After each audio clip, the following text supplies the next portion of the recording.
माल देवता का मंदिर के नाम से माल देवता पड़ा हुआ जो मंदिर था वहाँ ना, तो पुराने जमाने कभी गाय आती थी उसमें अपनी दूध छोड़ के तब जाती थी वहाँ।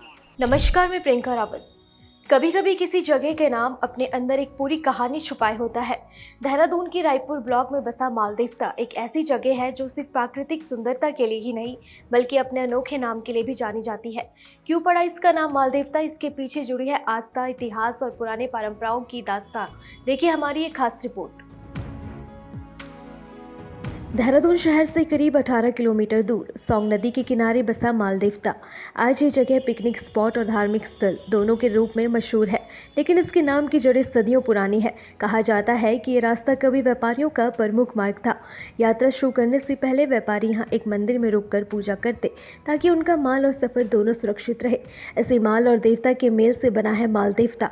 वहाँ के स्थानीय लोगों ने क्या बताया मालदेवता के बारे में, सुनिए। ये मालदेवता तो हमें कहते थे कि कभी ये जो एक व्यापार के लिए जो है ना ये बनाया गया होगा कभी। हमारे से तो जो हमारे बुजुर्ग से हमारे जो दादा परदादा वो बताते थे। हम लोग भी बहुत बाद में आए यहाँ पर। तो ये मालदेवता जो है ना एक कभी व्यापार का लिए रहा होगा, क्योंकि जो पुराने जैसे आप ऊपर की तरफ चल जाओगे सिल्ला वगैरह की तरफ और ये भैंसवाड़ गांव की तरफ, सरोना गांव, बहुत बड़े बड़े गांव हैं। तो वहाँ के लोग जो है ना अपने जैसे मंडी जाते समय तो यहाँ पर लाया करते होंगे कभी माल देवता। तो ये महादेव के नाम से कि यहाँ पर कि जितना भी लोगों का जो भी मंडी का सामान आता होगा माल देवता की तरफ लेके आते होंगे, तो उसको बेचने के लिए वो कहीं और जाते थे। तो पहले यहाँ पर एकत्रित होते थे सारे कि भाई इस तरह से ऐसा है, हमारे पास ये है, हमारे पास ये सब्जी है, हमारे पास ये फलाना, ये हमारे पास ये है। तो इसके लिए मालदेवता में एकत्रित होते होंगे, तो इसलिए इस जगह का नाम मालदेवता पड़ गया। और वैसे भी ये जो है प्राचीन हमारा ये शिव मंदिर देख सकते हैं आप। ये प्राचीन शिव मंदिर हमारा बहुत पुराना है, कम से कम 400-500 साल पुराना मंदिर है। तो क्या था कि इस मंदिर के बारे में लोगों को ज़्यादा पता नहीं था, तो इसलिए उन्होंने नीचे वो जो आपने देखा होगा मंदिर, तो वो बड़ा सा मंदिर उन्होंने बनाया।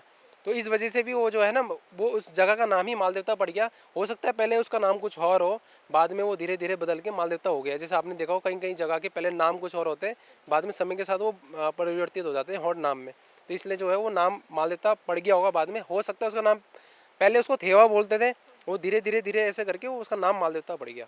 आज से 15 साल पहले मालदेवता को कोई भी नहीं जानता था। इवन मतलब 10 या 20 लोग मात्र जो है मालदेवता में आते थे। वो भी लोकल इसलिए आते थे क्योंकि ये आप देख सकते हो सामने वो सोंग नदी और बांदल नदी का संगम है। तो इस वजह से लोग यहाँ पर आते थे, क्योंकि यहाँ की जो है मछली जो है बहुत मतलब लोगों को बहुत पसंद थी। इसलिए वो जो मच्छी मारने के चक्कर से कि हमें मच्छी मारेंगे और इस तरह के वो जो सिर्फ उस पर्पज़ से यहाँ पर लोग आते थे। उसके अलावा मालदेवता को कोई जानता भी नहीं था। हम भी जो यहाँ पर थे 10-15 साल पहले की मैं बात करूँ, बहुत शांति थी और एक जैसे एक सुंदरता होती है वो सुंदरता बनी हुई थी। तो आपने सुना, स्थानीय लोगों ने बताया कि मालदेवता का नाम व्यापार से जुड़ा है। उनके बुजुर्ग कहते थे कि पहले आसपास के बड़े गांव जैसे सरोना के लोग मंडी जाते समय अपना सामान यहीं इकट्ठा करते थे। सब्जी, फल या अन्य सामान यहाँ के आगे बेचने के लिए ले जाया जाता था। इस कारण इसे मालदेवता कहा जाने लगा।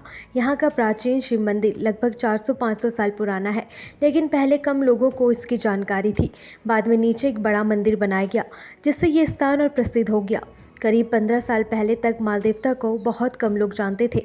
तब सिर्फ स्थानीय लोग आते थे, वो भी सोंग और बंदाल नदी के संगम पर मछली पकड़ने के लिए। जगह शांत और सुंदर थी।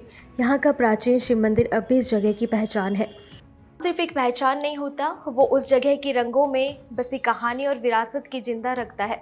मालदेवता जहाँ व्यापार की आहट और मंदिर की घंटियाँ दोनों आज भी गूंजती है। समय बदलेगा, सैलानी बढ़ेंगे, लेकिन इस नाम में बसी आस्था और इतिहास हमेशा वही रहेगा। यही थी नाम की कहानी।